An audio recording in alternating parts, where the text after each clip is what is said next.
Dan yang anehnya, klaksonnya ini dibarengin sama suara teriakan wanita yang kenceng banget terdengar di kuping sebelah kiri. Udah, kita pulang aja, ini udah nggak beres.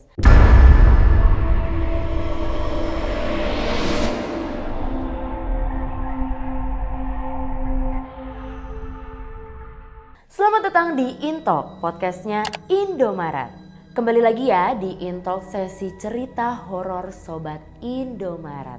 Yang dimana Zahra di sini bakalan membawakan sebuah kisah horor yang diceritakan dari Sobat Indomaret secara langsung dan dialami langsung oleh Sobat Indomaret.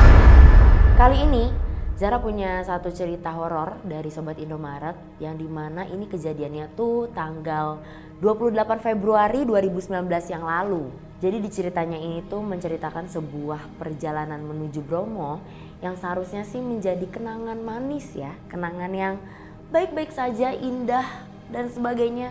Tapi malah berujung menjadi kisah horor. Karena ceritanya akan segera dimulai, matikan lampunya sekarang.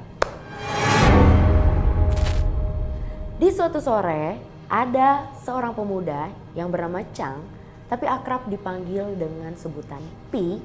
Dia ini lagi tidur-tiduran santai sambil main-main HP. Dan Pi ini adalah seorang quiz hunter yang dimana dia tuh sangat antusias banget buat ikut-ikutin lomba-lomba foto yang diadakan sama Kementerian Pariwisata. Nah, saat dia lagi berbaring di sore hari, dia ini sambil merencanakan perjalanan dia untuk ke Bromo.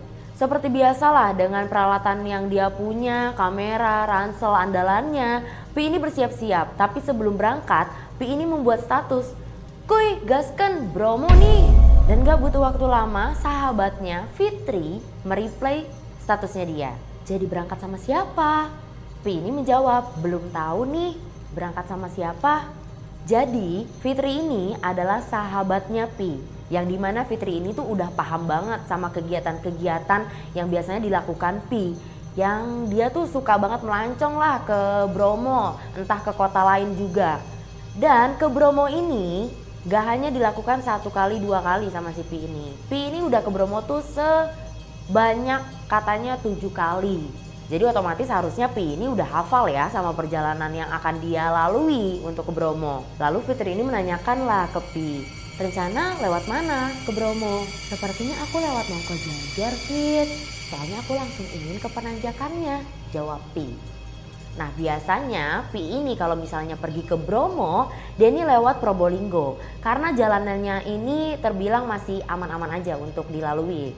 Nah, mendengar Pi akan melewati Nongkojajar, Fitri pun memastikan Pi untuk berhati-hati. Karena katanya di jalanan Nongkojajar ini banyak sekali begal. Dan akhirnya mendengar info yang tadi Fitri bilang, akhirnya Pi pun mengajak Rizky, sahabatnya yang lain, untuk menemaninya perjalanan ke Bromo. Perjalanan pun baru dimulai, tapi Pi dan Rizky ini saat melewati jalur Purwodadi Nongkojajar ini udah mengalami hal yang aneh. Soalnya biasanya nih di pertigaan itu yang mereka lalui saat itu selalu ada Pak Oga yang membantu mengarahkan jalan. Tapi saat itu saat Pi dan Rizky lewat, Pak Oga itu nggak ada. Tapi Pi ini masih berpikiran positif lah. Mungkin kata dia ini, apa karena ini maghrib aja ya, jadi nggak ada Pak Oganya. Setelah itu mereka terus melanjutkan jalan, terus berjalan. Pi dan Rizky ini makin merasa aneh karena situasi perjalanannya terlalu sepi menurut Pi. Jadi di rumah warga, toko-toko, tempat ibadah itu tuh sepi banget, gak ada orang. Apalagi tiba-tiba turunlah kabut tiba-tiba yang tebel banget dan menghalangi pemandangan mereka untuk melihat. Jadi Pi pun meminta Rizky untuk berhenti di pinggir jalan untuk melakukan doa bersama terlebih dahulu. Mereka pun akhirnya melanjutkan perjalanan, tapi kan mereka udah ngerasain hal-hal aneh nih. Tiba-tiba Pi ini kaget saat Rizky ini menyalakan klakson sebanyak 3 kali saat di jembatan pertama. Dan yang kita tahu ya, tradisi biasanya tuh memang dimana kita tuh harus klakson kalau misalnya lewat jembatan. Karena di tempat itulah banyak makhluk-makhluk atau penghuni lainnya tinggal. Gak lama dari jembatan pertama, Rizky ini menyalakan klaksonnya lagi. Tin, cuma sekali tapi panjang banget klaksonnya. Dan yang anehnya klaksonnya ini dibarengin sama suara teriakan wanita yang kenceng banget terdengar di kuping sebelah kirinya. Dan spontan langsung Pi menggenggam pinggangnya Rizky. Setelah kejadian itu, setelah mendengarkan suara jeritan wanita itu, ternyata Rizky juga mendengar hal yang sama. Setelah itu spontan Rizky langsung bilang ke Pi, udah kita pulang aja, ini udah gak beres. Tapi Pi punya pemikiran sendiri. Pi mau untuk melanjutkan perjalanannya. Karena kalau mereka pulang, belum tentu mereka itu bisa pulang. Jadi Pi itu menyuruh, udah terus jalan aja mau apapun yang terjadi di depan nanti. Tapi lagi-lagi Rizky nolak karena dia ngerasa ini udah aneh banget. Karena sepanjang jalan yang tadi mereka lewati itu bener-bener gak ada orang. Dari di pertigaan gak ada Pak Oga, terus gak ada orang sama sekali yang duduk di teras. Bahkan saat maghrib juga di tempat ibadah gak ada orang sama sekali. Ditambah juga suara jeritan wanita yang dia dengar tadi. Dan dari situ Rizky bilang lagi, udah ayo kita pulang aja.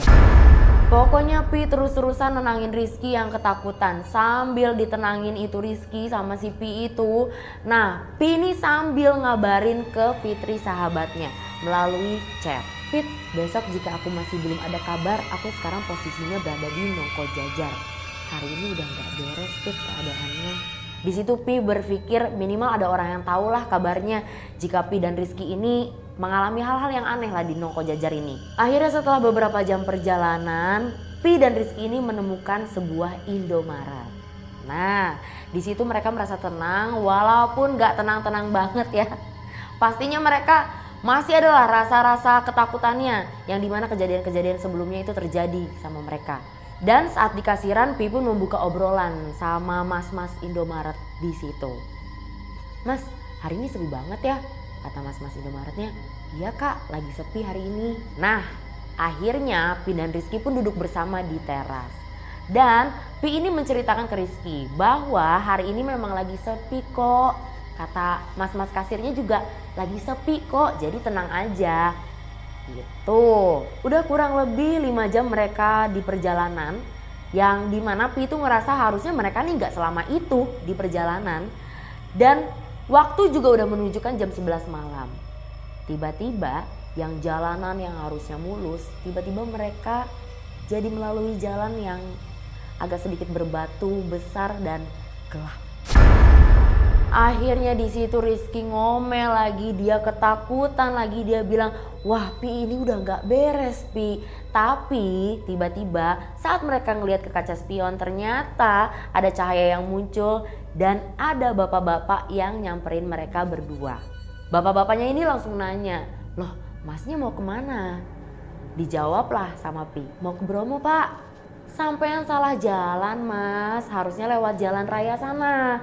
Ini jalan ladang, katanya bapak-bapak itu. Akhirnya bapak-bapak tersebut mengantar mereka berdua dan sampai akhirnya mereka menemukan jalan raya lagi. Tapi bapak-bapak ini nitip pesan, katanya mereka ini ikutin jalan raya ini aja. Sampai mereka nanti bertemu pertigaan di Wonokitri. Nah setelah nemu pertigaan ini mereka disuruh belok kanan terus ikuti jalan, nanti bakalan ketemu pos pintu masuk Bromo. Tapi bapak-bapak ini berpesan lagi untuk lebih hati-hati karena jalur kiri adalah tanjakan yang berjurang. Kalian bisa bayangin gak sih tanjakan berjurang, malam hari, kondisi gelap, sepi, jarang ada orang. Kalau misalnya kalian masuk jurang itu. Akhirnya mereka melanjuti perjalanan. Saat mendekati tanjakan, mereka ini melihat sosok wanita berdiri di tengah jalan yang awalnya Pi itu berpikir mungkin wanita itu tuh menandakan bahwa ada motor mogok. Tapi saat mendekat, mereka melihat lebih banyak lagi wanita dengan tatapannya yang kosong. Bukan cuma tatapan yang kosong tapi bibirnya juga pucat dan baju yang dikenakan ibu-ibu tersebut adalah baju jadul tempo dulu dan kerudung kain segi empat. Semacamnya itulah, pokoknya mau gak mau Pi dan Rizky ini harus lewat dong, harus tetap lewatin ibu-ibu ini. Dan setelah mereka melewat dan Pi mau ngecek kembali dan menoleh ke belakang, saat Pi menoleh ternyata ibu-ibu itu sudah tidak ada. Hilang begitu saja. Pi pun bercerita bahwa ini tuh baru pertama kalinya Pi melihat sosok bukan manusia biasa yang sangat jelas. Setelah perjalanan 8 jam, yang dimana harusnya Rizky dan Pi ini bisa kok sampai dalam waktu cuma 3 jam. Akhirnya mereka ini sampailah di pintu masuk Bromo. Tapi pintu masuk Bromo ini sudah dalam keadaan tutup. Mereka yang tadinya datang buat cari cerita wisata, tapi yang mereka dapetin selama di perjalanan ke Bromo adalah pengalaman-pengalaman mistis yang bahkan mereka nggak pernah bayangkan sebelumnya. 28 Februari 2019 pada malam Jumat Kliwon itu adalah menjadi malam yang gak akan pernah terlupakan oleh Pi. Untuk kembali ke Bromo, mungkin itu adalah satu pertanyaan yang Pi akan susah jawab. Terima kasih sudah menyaksikan cerita horor kali ini. Kalau misalnya kalian suka sama cerita horor ini, jangan lupa untuk like, komen, dan subscribe. Kalian juga boleh ya cerita tentang cerita-cerita horor kalian di kolom komentar. Sampai bertemu di cerita horor Sobat Indomaret selanjutnya.